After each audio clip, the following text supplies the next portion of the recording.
5 साल बाद छोटा आर्यन। आर्यन और महक का बेटा कबीर अब 5 साल का हो गया है। कबीर के अंदर अपने पिता आर्यन जैसा एटीट्यूड है और अपनी माँ महक जैसी तेज तर्रार जुबान।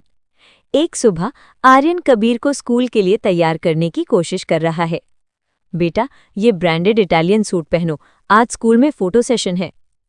डैड, ये सूट बहुत टाइट है, मुझे तो वही टी शर्ट पहननी है जिस पर बस्ती का टाइगर लिखा है, माँ ने दिलाई थी।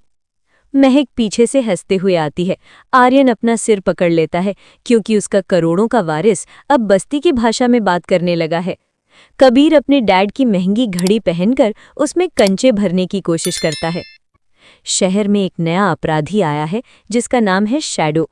वो कोई साधारण गुंडा नहीं बल्कि एक हाईटेक हैकर और किलर है। उसका मकसद आर्यन की संपत्ति नहीं बल्कि आर्यन की बनाई हुई सेफ्टी चिप यानी एक नई टेक्नोलॉजी को चुराना है। शैडो आर्यन को धमकी भरा मैसेज भेजता है, तुम्हारी सबसे कीमती चीज मेरे पास होगी। आर्यन को लगता है कि वो महक या कबीर की बात कर रहा है, इसलिए वो घर के चारों ओर कमांडो तैनात कर देता है। कबीर का स्कूल ट्रिप एक म्यूजियम में जाता है, महक भी साथ जाती है। तभी शैडो के नकाबपोश आदमी म्यूजियम पर हमला कर देते हैं। वे कबीर को पकड़ने की कोशिश करते हैं, लेकिन उन्हें नहीं पता था कि कबीर को आर्यन ने सेल्फ डिफेंस सिखाया था और महक ने देसी जुगाड़। कबीर अपने बैग से सुपर ग्लू निकालता है और फर्श पर फैला देता है। गुंडे जैसे ही आगे बढ़ते हैं, उनके जूते जमीन पर चिपक जाते हैं। ओए अंकल, थोड़ा संभल के, गिर जाओगे तो दांत टूट जाएंगे। आर्यन वहां अपने निजी हेलीकॉप्टर से पहुंचता है। वो किसी फिल्मी हीरो की तरह छत से रस्सी के सहारे म्यूजियम के अंदर कूदता है। तभी सामने आता है शैडो। उसके पास बिजली के झटके देने वाले दस्ताने हैं। आर्यन और शैडो के बीच एक जबरदस्त मार्शल आर्ट्स फाइट होती है।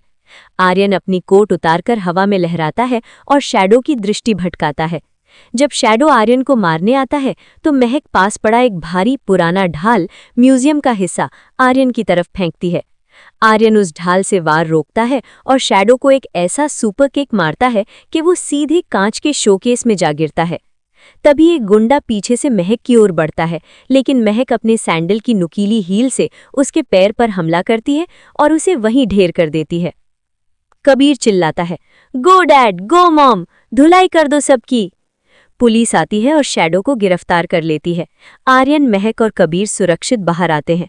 प्रेस वाले आर्यन को घेर लेते हैं। पत्रकार, मिस्टर आर्यन, आपकी सफलता का राज क्या है, आपकी दौलत या आपका दिमाग?